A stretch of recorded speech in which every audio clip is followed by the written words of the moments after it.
बढ़ते आगे, मध्य प्रदेश की सियासत में बाबाओं का ठीक ठाक दखल रहा है। निगम मंडल अध्यक्ष या दर्जा प्राप्त राज्य मंत्री की कुर्सी तक भी वो पहुंचे हैं, लेकिन जेल की सलाखों में पहुंचे मिर्ची बाबा अक्सर विवादों में भी रहे हैं। कभी राजनीतिक कारणों से तो कभी आपराधिक मामलों की वजह से कांग्रेस से जुड़े रहे मिर्ची बाबा पर दुष्कर्म के आरोप हैं। आरोपों पर मिर्ची बाबा खुद को निर्दोष करार देते हैं, लेकिन पुलिस के एक्शन और कोर्ट में पेशी के बाद जेल की हवा खा रहे मिर्ची बाबा अब इनके मायाजाल से जुड़े कई राज सामने आने लगे हैं।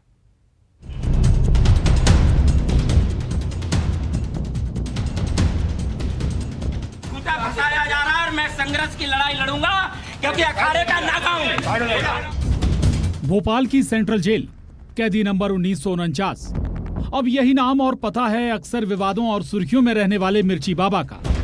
मिर्ची बाबा उर्फ स्वामी वैराग्यानंद गिरी महाराज, जिन पर एक महिला ने लगाया है दुष्कर्म का आरोप। पुलिस ने मिर्ची बाबा को गिरफ्तार कर कोर्ट में पेश किया। कोर्ट ने 22 अगस्त तक न्यायिक हिरासत में भेज दिया।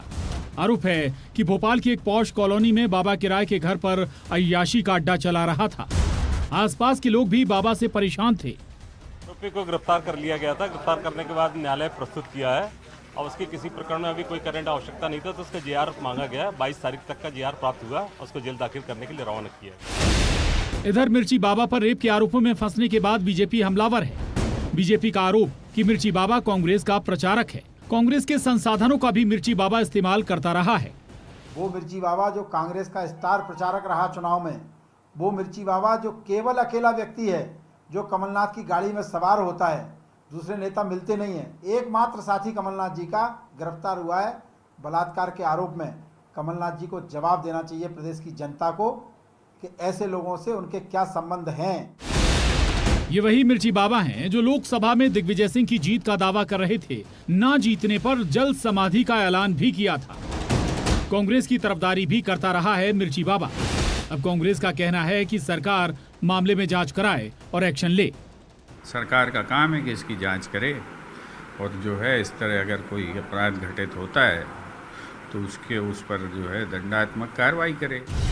ग्वालियर चंबल में अवैध खनन के खिलाफ आवाज उठाने वाले मिर्ची बाबा की अब कैदियों की तरह रातें भी 2 चादरों कंबलों में जमीन पर बीत रही हैं। इससे पहले कांग्रेस से ताल्लुक रखने वाले और विवादों में रहे कंप्यूटर बाबा के कई ठिकानों पर भी एक्शन हुआ था। तो रीवा में कथावाचक सीताराम को एक किशोरी से बलात्कार के बाद गिरफ्तार किया गया था। अब मिर्ची बाबा हो, कंप्यूटर बाबा हो या कथावाचक सीताराम, ऐसे मामले में सियासी एंगल खोजे जा सकते हैं, लेकिन किसी बाबा पर लगे ऐसे गंभीर आरोपों को नजरअंदाज तो नहीं ही किया जा सकता। भोपाल से मनोज राठौर के साथ bureau report, news 18, Madhya Pradesh, Chhattisgarh. पहले साई की जगह पर साहब आए और अब सियासी गलियारों में यह सवाल सुर्खियां बटोर रहा है कि कौशिक के बाद कौन। जी हां, छत्तीसगढ़ बीजेपी इन दिनों बदलाव के दौर से गुजर रही है। क्षेत्रीय संगठन महामंत्री अजय जामवाल के पहले दौरे के बाद ही छत्तीसगढ़ में प्रवक्ता बदले गए और फिर प्रदेश अध्यक्ष का बदलाव हुआ। लेकिन क्या अब नेता प्रतिपक्ष की बारी है? इन तमाम सवालों के जवाब तलाशेंगे। कौशिक के बाद कौन, इस पर भी रोशनी डालेंगे। रिपोर्ट देखिए। ये छत्तीसगढ़ बीजेपी के नए प्रदेश अध्यक्ष अरुण साव हैं, जिनका मुंह मीठा कराने कौशिक साहब छत्तीसगढ़ से दिल्ली पहुंचे हैं। यह मुलाकात यूं ही नहीं है, इसके पीछे कौशिक साहब की कुर्सी का भी किस्सा है। इसलिए दिल्ली का दौरा है। दौरे का दायरा कुछ ज्यादा ही बड़ा है। दिल्ली में धर्मलाल कौशिक पार्टी के राष्ट्रीय अध्यक्ष जेपी नड्डा से मिलने पहुंचे हैं। क्यों, ये पूरी कहानी आगे बताएंगे, लेकिन पहले कौशिक साहब की जुबानी सुन लीजिए क्यों और किससे मिलने आए हैं धर्मलाल कौशिक। दिल्ली आए हैं तो स्वाभाविक रूप से अध्यक्ष जी से प्राथमिकता रहती है कि भेंट हो जाए और सौजन्य भेंट हुई। छत्तीसगढ़ के बारे में हालचाल भी पूछे, सब बातचीत भी किए और उसके साथ में भाई हमारे अरुण साव जी, हमारे सांसद प्रदेश अध्यक्ष नव नियुक्त हुए हैं, तो बधाई देने के लिए आए हैं। मिठाई खिलाए हैं, बधाई दिए हैं और खूब अच्छा लग रहा है। प्रदेश अध्यक्ष जी के नेतृत्व में सब काम करेंगे। 2023 में सरकार बनाएंगे और इसके लिए सभी को आह्वान भी करेंगे और मिलजुल करके काम करेंगे। व्यस्तता है अध्यक्ष जी का, जैसे ही समय मिलेगा आज शाम को या कल राष्ट्रीय अध्यक्ष जी से भेंट करेंगे। पार्टी के अन्य वरिष्ठ नेताओं से मार्गदर्शन लेके फिर छत्तीसगढ़ में कमल खिलाने के लिए 2023 में भारतीय जनता पार्टी की सरकार बनाने के लिए पूरी ताकत से जुटेंगे।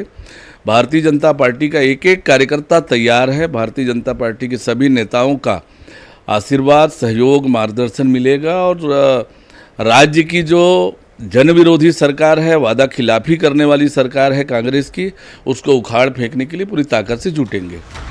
कहते हैं सियासत में जो होता है वो दिखता नहीं और जो दिखता है वो होता नहीं। छत्तीसगढ़ बीजेपी में किस्सा कुर्सी का कुछ ऐसा ही चल रहा है। साय को बीजेपी ने बाय बाय कर दिया है और साव का स्वागत किया है। तो प्रदेश अध्यक्ष पर गाज गिरने के बाद कयासों का बाजार गर्म है कि कौशिक साहब की कुर्सी भी डोल रही है और इन कयासों को कांग्रेस हवा भी दे रही है। इसका मतलब है कि भारतीय जनता पार्टी में सब कुछ ठीक नहीं चल रहा है। जो भारतीय जनता पार्टी में जो अंतर कला है उसे दबाने के लिए इस प्रकार से बदलाव किए गए हैं और वो भी विश्व आदिवासी दिवस के दिन एक आदिवासी प्रदेश अध्यक्ष को हटाया गया है। तो बहुत सारे अभी परिवर्तन देखने को मिलेंगे और ये गुटबाजी भारतीय जनता पार्टी का और उभर के आएगी सामने।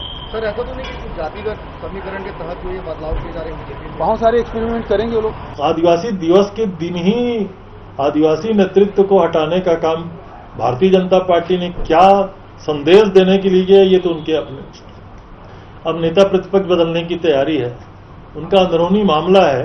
लेकिन मुझे लगता है कि इस परिवर्तन से भी भारतीय जनता पार्टी को कोई लाभ नहीं होने वाला। माना जा रहा है कि 2023 विधानसभा चुनाव से पहले बीजेपी छत्तीसगढ़ में नए प्लान के साथ उतरने की तैयारी में है। प्रदेश में अगर नेता प्रतिपक्ष बदले जाते हैं तो उनकी जगह कौन ले सकता है, ये भी सवाल उठ रहे हैं। तो बता दें कि नेता प्रतिपक्ष की दौड़ में सबसे आगे विधायक नारायण चंदेल नजर आ रहे हैं। उनके साथ ही कुरूद से विधायक अजय चंद्राकर और भाटापारा विधायक शिवरतन शर्मा का नाम भी चल रहा है। नेता प्रतिपक्ष को बदलने के कयास यूं ही नहीं लगाए जा रहे। इसके पीछे सियासत की पुरानी रवायत है कि कोई भी पार्टी जातीय समीकरण को साध कर ही सत्ता के सिंहासन तक पहुंचती है। तो जाहिर है बीजेपी भी कुछ ऐसा ही करना चाहेगी। मौजूदा वक्त में साय की विदाई और साव की एंट्री से नेता प्रतिपक्ष और प्रदेश अध्यक्ष दोनों ही ओबीसी वर्ग से हो गए हैं। दोनों ही बिलासपुर से संबंध रखते हैं, तो समीकरण सही बैठ नहीं रहा। इसीलिए कौशिक साहब पर तलवार लटक रही है। Bureau report, news 18, Madhya Pradesh, Chhattisgarh. और इसी के साथ इस बुलेटिन में फिलहाल इतना ही।